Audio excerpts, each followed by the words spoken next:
about to throw a tack in. All the boats are just lining up for the race start line, which is in 8 minutes time.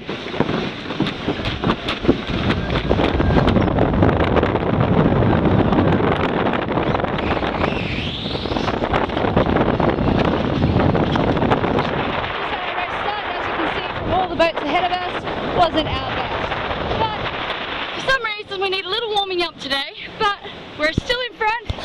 We've just done some pretty shocking manoeuvres, not due to our fault, but things were getting caught, so you can see Singapore's having a bit of a rough time down there too. The kites collapsed. Hi, so it's the morning of day 2. We're still in first place, just. It's pretty rough out there, everyone's very exhausted. We've got about 70% of the crew suffering seasickness.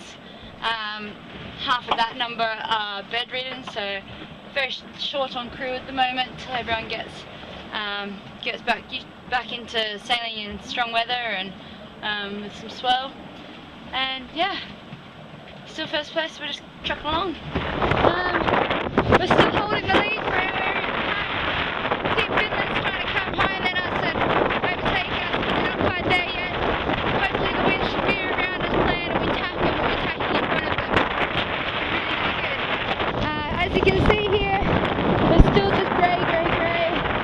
Sea set's calmed down quite a lot, so we're still managing to have 70% of the crew sick, but at least they're making it up on the rail now. And yeah, we're just cruising along.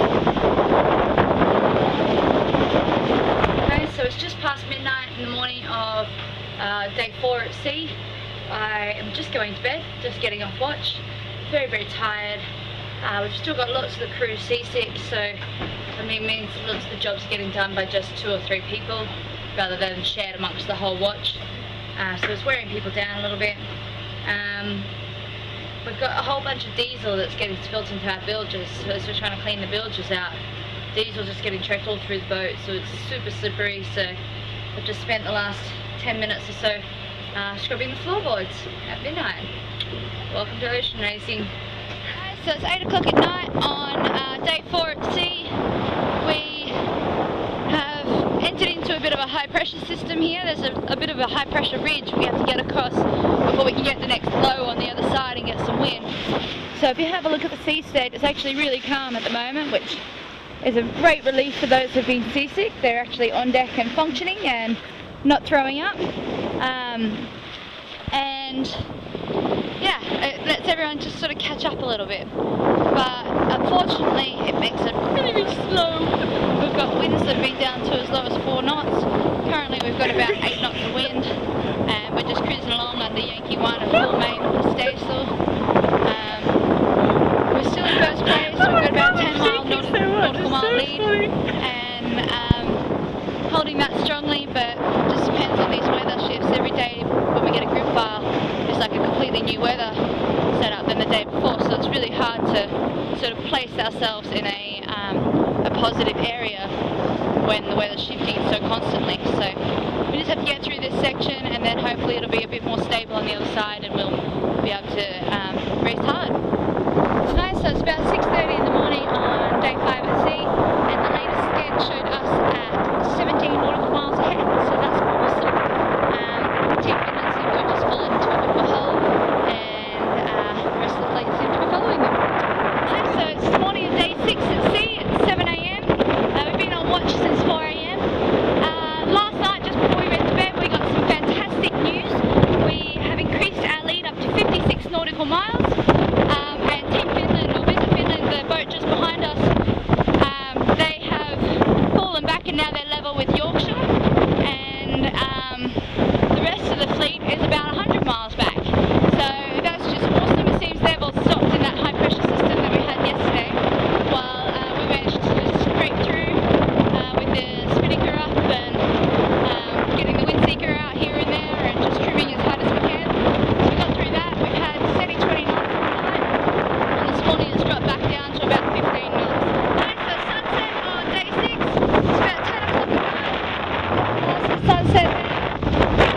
Picked up to 20 knots from today's 15 knots.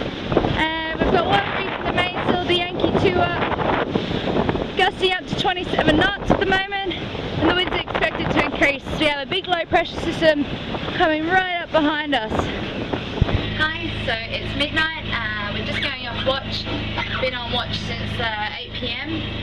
The winds have been anywhere from sort of 17 knots to 27 knots as the tropical depression Chris, which is a big low pressure system that's just to the south of us, has been upgraded to becoming a tropical depression. So it's been titled Chris. You can see here on the chart this nice big circle here, that's tropical Cyclone Chris, and that little black dot there, that's us. So it's coming up behind us pretty quick, travelling about 20 knots, giving us a bit of a bumpy sea state, as you can tell by my terrible camera work, and lots more wind to come. So in the morning we should be getting 25 to 30 knots and see how it upgrades from there. Hi, so it's 7 AM on day 7 and just cruising along. It's fairly warm temperature at the moment for the North Atlantic at least. Pretty choppy. So the tropical depression Chris didn't amount to much last night. So it's lucky we only got sort of 27 knots as a maximum. And now we just crossed the scoring gate. So hopefully we came across in first place. We're pretty sure we did. And that means 3 more points for Gold Coast. Woohoo! Hi, so it's 4 o'clock in the afternoon on day 8 at sea. This morning in happy hour, Rich was explaining to us our weather tactics. I've sort of come south a bit, so we're just south of the east there. And the idea of that is if you look at the nav here, so we've got this low pressure system here spinning this direction, and then we have this high pressure system here spinning this direction, and up in here it's creating all this disturbed really light winds. So our idea is that a track's coming up here and we're going to cut across the bottom of the light wind section rather than continuing up here where we'll have light winds for longer. So we're cutting across the bottom there, and then we're going to follow the downwind run all the way up the coast to Derry. Fingers crossed. So we are here at the moment, and this is what our predicted weather is for today, and we'll just have to see how it goes. Then this afternoon on watch, the 12 to 4 watch, at about 3 o'clock we hoisted the lightweight spinnaker because we've got sort of 7 to 10 knots of wind, and it was really shy, so it was really close hold with the spinnaker, and then we went over a little wave and it went pop and split from the very bottom all the way to the very top, straight in the middle. So we've got a team of people now working around the clock to repair it. We've possibly got another 9 days at sea, so it's optimum for us to try and repair it at sea rather than waiting till we get to port. So the boat's turned into a sail loft. Hi, so it's nearly 9 PM on day 8, and as you can see around us we've got very dense fog, so we've got very poor visibility at the moment. You can see about half a mile and that's it. We just got the latest sceds through and it showed us in 3rd place, and to the north of us 5 miles is Geraldton, Western Australia, and just a bit further north of them at 15 nautical miles ahead of us is welcome to Yorkshire. So because they're closer to the north, they're actually closer to Derry, Londonderry, so we're further south, so they're technically ahead of us, but we're still 100 miles ahead of them to the east, if that makes any sense. Also, we just found out that the entire fleet is spread out over 600 nautical miles, so we're fairly well spread out. The furthest aft boats to the west like nearly 200 miles behind the ones to the east, and then going north to south there's over 600 miles, so yeah, it should be interesting to see what time everyone gets in, and those who get stuck in the North Atlantic high and those who don't. Hi, so it's morning of day 9 at sea, and we've got 1 reef in our mainsail and the Yankee 2 up, so we've got winds at about 23 knots at the moment. And over here you can see our fantastic sail repair team working hard. This is now our saloon. It's been turned into a sail loft. We have all the cushions piled up on the side. Everything's run here with a sewing machine in the centre of the floor.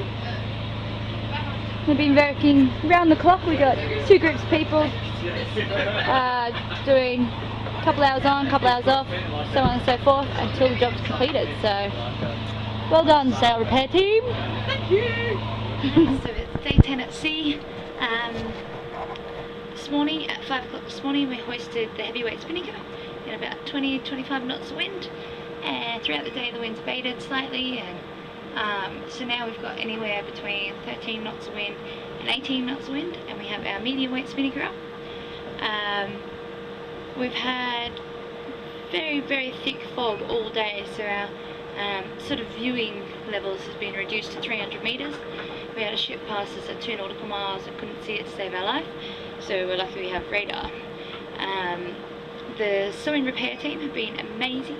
They have finished the lightweight spinnaker record time, so that's all packed away ready to go, and should be put to good use before the end of the race, as we're expecting some light winds up near Derry. So it's about midday on day 11 at sea. We are 700 nautical miles from Derry, so we're closing in on the finish line, which is awesome. And if you look around me, the fog's finally lifted. We have a horizon line, which is amazing.